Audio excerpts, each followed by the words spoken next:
are people in the field of eating disorders that will estimate that the genetic component of eating disorders are up to 80%. And so much of this is just pre-wired, hardwired genetic vulnerability in terms of how we kind of come into the world. And sometimes I'll hear families say, well, I never had an eating disorder, or no one in our family did, but it's complicated the way our genes all kind of express, right? And then you also have the epigenetics, which is the relationship between the genetics and the environment.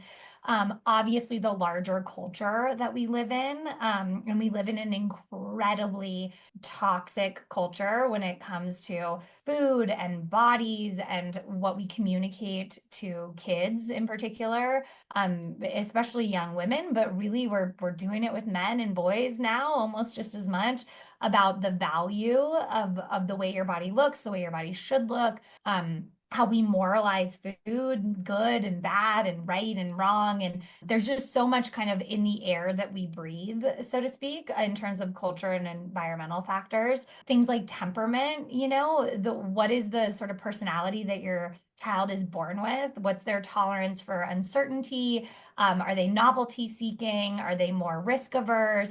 Again, things that are really outside of our control. So when we look at all these different factors that contribute to the development or the maintenance of eating disorders, we only have a couple that are ones that we can really do anything about. And one of them is the emotional avoidance component of eating disorders, in the sense that oftentimes the eating disorder behavior becomes a way to manage uncomfortable emotions. So how do we help an individual bolster their sense of emotional self-efficacy, their own sense of confidence of I can feel sad without having to restrict, or I can feel lonely without engaging in a binge. And that's about, how do we help you feel more confident navigating those challenging emotions? And then the other piece is the family environment.